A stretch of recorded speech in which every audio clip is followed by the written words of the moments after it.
Here, in this semi-arid region of southeastern Kenya, these ladies have something to celebrate. They used to have to walk 10 to 15 kilometers every day to collect water for their families. Now, they only need to walk 1 or 2 kilometers.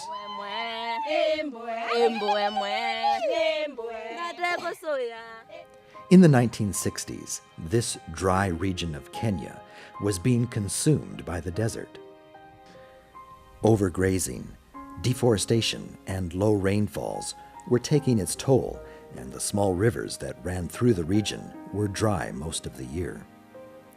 The people living here had a choice. They needed to either make plans to move and let the creeping desert take over their homes and farms, or start making some drastic changes to the stewardship of their lands.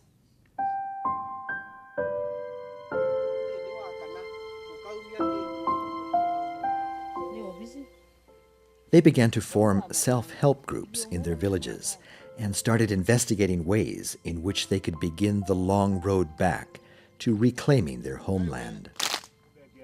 With the leadership of a local farmer, Joshua Makusia, the self-help groups began making terraces, planting trees, and erecting small concrete walls on their seasonal rivers to harvest the sporadic rains that did come each year. Then something happened that was not quite expected. Within 2 or 3 years of pouring the concrete walls that spanned the seasonal rivers, the riverbeds behind the walls would fill up with sand. At first, it might have seemed as though all of their efforts to harvest the rains had failed, and they were left with nothing but sand. However, the local people knew better. There was water in that sand. Lots of it. In fact, millions of liters of water. For millennia, the local people have survived the dry seasons in this part of Kenya by digging small holes in the dry riverbeds to find water. With water tables getting lower and lower every year, this practice was becoming more difficult, and the holes were getting deeper and deeper.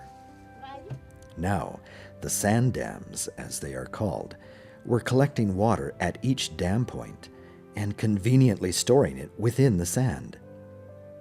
Instead of all of the rainwater running off to the Indian Ocean, it was now being kept in the local region. The sand acted as a natural prevention against evaporation, and the people were once again able to collect water for themselves and their animals, even in the dry season, by simply digging small pits in the sand.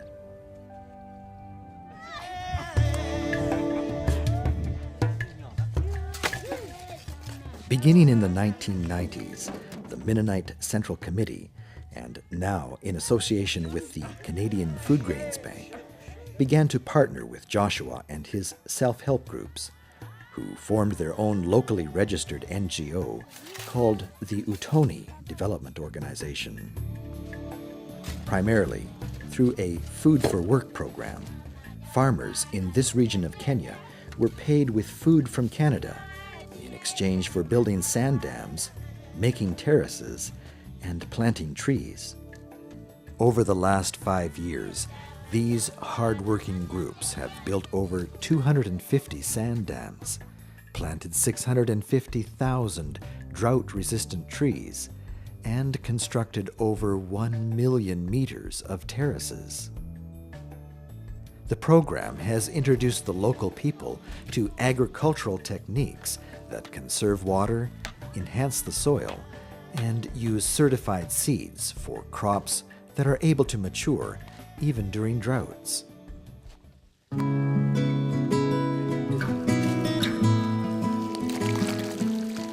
The overall impact of these technologies has been a dramatic rise in the water table throughout the region. Indigenous species of birds, fish, and animals are returning. Even during the worst drought to hit this part of East Africa in 60 years, local farmers are still finding enough water to irrigate their fields. A land that was being consumed by the desert is now once again blooming with life and producing food for consumption and income. With the amazing success of this program, the Utoni Development Organization is being overwhelmed with requests from surrounding villages to come and also help them implement the same techniques in their communities. As Canadians continue to support this program, they can know that their generosity is helping transform the lives of people throughout this whole region of southeastern Kenya. With your help, the Canadian Food Grains Bank and the Mennonite Central Committee are bringing people closer to food and water security. And that is something to celebrate. Thank you for your generous support.